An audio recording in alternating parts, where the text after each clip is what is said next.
Hi, I'm Courtney Hammond-Wagner, and I'm here on the shores of Lake Rotorua in New Zealand for my EAPSI fellowship.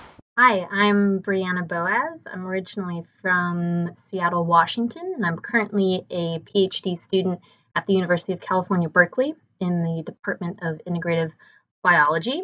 Kia ora. My name is Sean Munter, and I'm a postgraduate student in civil engineering at the University of California, Davis. Hi, my name is Rachel Nettles, and I'm a graduate student here at Brigham Young University in Utah. I'm a third-year PhD student working in the field of applied mathematics, and more specifically numerical analysis. I spent the summer in New Zealand working with Professor Butcher at the University of Auckland.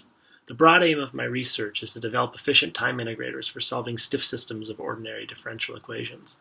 I went to New Zealand to study how MRI could be used for early diagnosis of arthritis. And my research for my dissertation, as well as my research here, I'm looking at water quality policy, in particular agricultural land use, so the impacts of that policy on land use.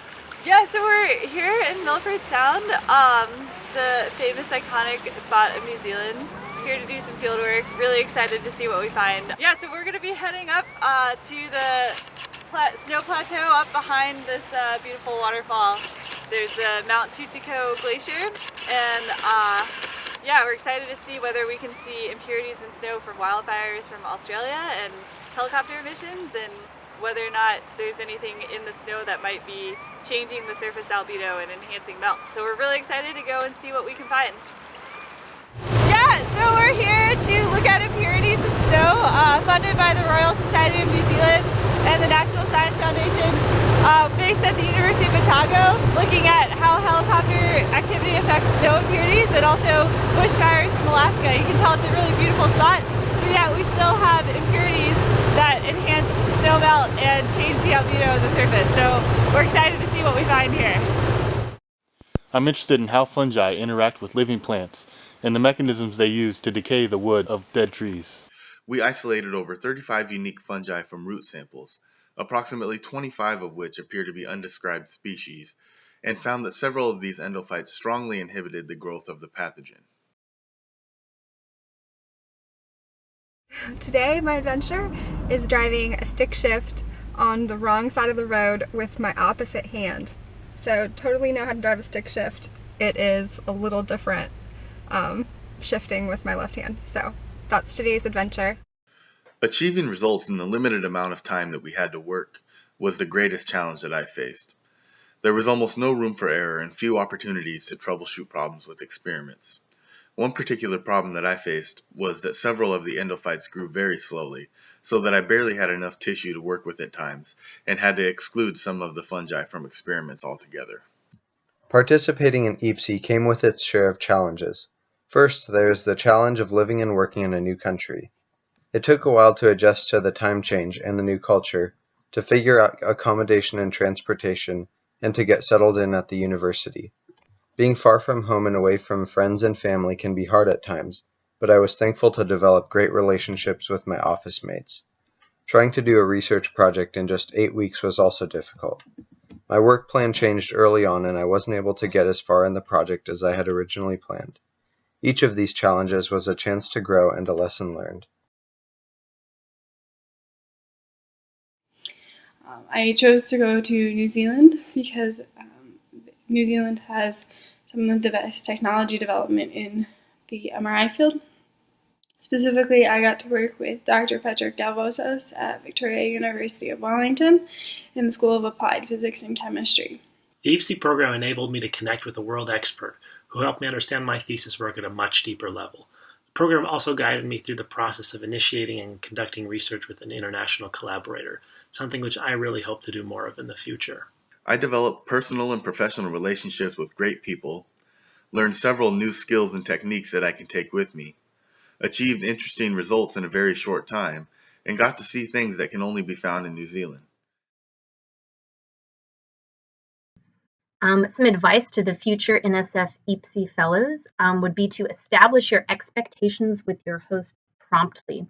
After you and your host have both verbalized these expectations, there's likely to be less tension with these unspoken expectations when they're not met by the either party. So as long as you know up front what is expected out of you.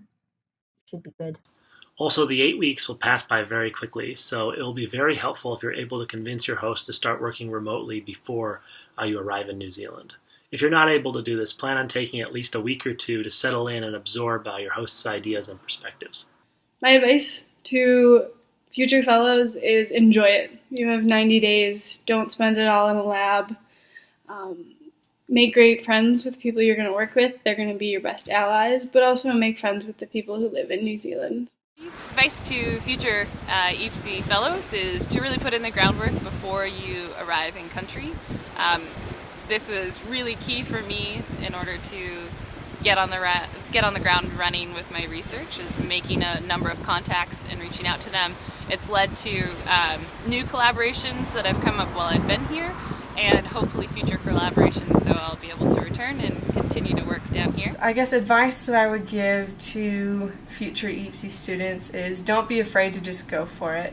When you're in another country, it can be a little frightening. You're just surrounded by people you don't know, and you're just halfway around the world from everyone you do know.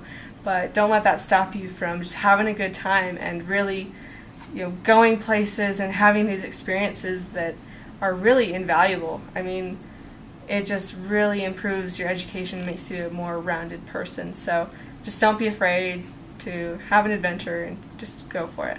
Some advice for future fellows. First, spend time planning and preparing for EAPSI beforehand. 8 weeks goes by very fast, so try not to occupy that time with things that could have been done back in the US. Be flexible with your work plan. Things may be different than you had previously thought, and that's okay. Adjust and move forward. Try to be focused while you work so that you have free time to enjoy. Try to minimize worry and stress over research work. Life is more enjoyable without them. Finally, be sure to travel around on the weekends and before or after EAPSI. I think maybe one of the best experiences I had was just being able to travel and really immerse myself in that culture. The last week that I was there, I had the opportunity to rent a car and just have an amazing road trip and just see so much of the country and meet so many different people. It was a really valuable experience, and I think it's really helped me just to understand cultures and how things changed between countries. If you like outdoors, New Zealand is a beautiful country to visit, even during winter. I was only able to leave Auckland once while I was working, but when the EAPSI program ended, I traveled around the North Island for 2 weeks, which was really nice.